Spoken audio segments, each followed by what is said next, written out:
In this video, we're going to be going over blacksmithing, a little bit of its history, and you'll go through the process of making a Damascus knife.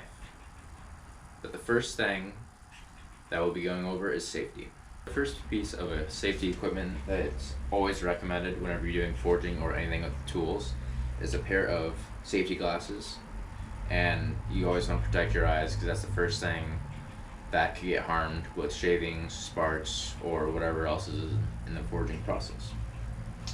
The next piece that is highly recommended for your safety are a pair of good gloves, leather, furred, because it's more flame resistant and it protects better in my opinion.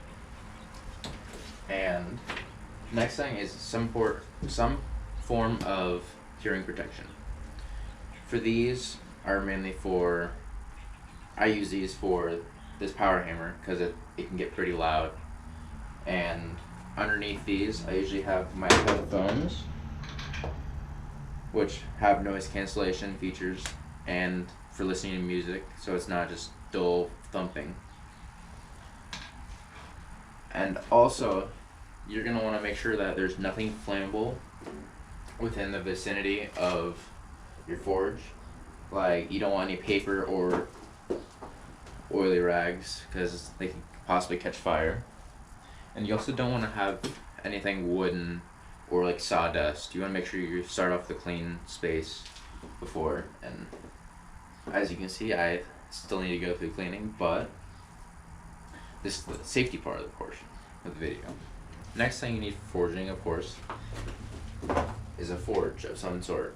This is propane and it is good for burning clean, it's consistent, and overall it's more widely used, but more traditional people or blacksmiths that don't have a lot of money to start out with, they can either use campfires or coal forges.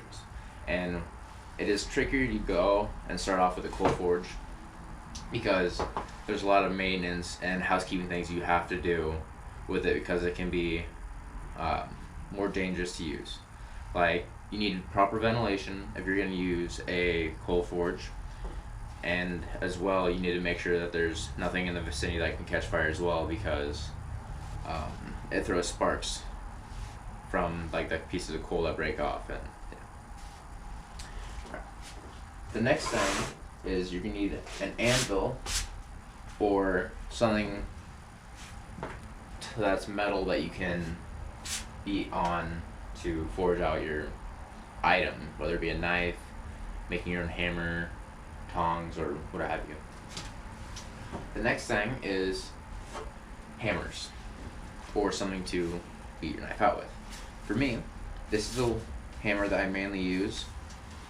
It is an engineering hammer, which is like a little mini sledgehammer that I find has not too much weight, but good enough to get a solid strike on the piece of metal, and it's not too massive to where you're not going to do very much. It's big enough to where you're going to be able to move some metal, but not too small that you're going to just leave pinholes that are going to be hard to forge out later.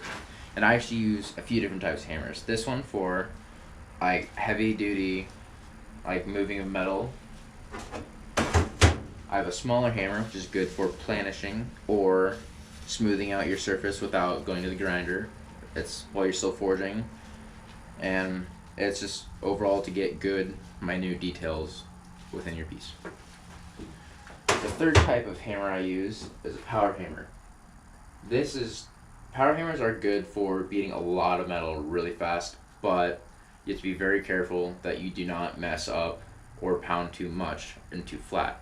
Because when people start to use power hammers for the first time, they often don't know how much metal it really moves at a time, which this one is only a 25-pound hit each time, but it still moves a lot of metal pretty quick. And then people also sometimes have hydraulic presses, which I do not, but it's a more controlled squishing motion, and it can get to crazy amounts of pressure, and that's good for setting welds on forge welding, and overall it's a good piece of tooling that if you have it, you can work a lot. Alright, next piece of tooling that you need is something that you can hold onto your metal with, or your piece. Some people use either a metal rod and weld it on to the end, or a piece of re-rod. But tongs are the most common form of tooling that holds metal, and there are many different types. You can make your own, so you have a custom feel, or you can get just standard tongs that I have here. I also have another pair of tongs that have like a pinch grip that are good for like weird shaped pieces. There you go. The next tooling that you could use, which a lot of people use, are a drill press, or if you want to be crazy, you can use just a standard drill, which a drill press you can get more power in and more precise drilling.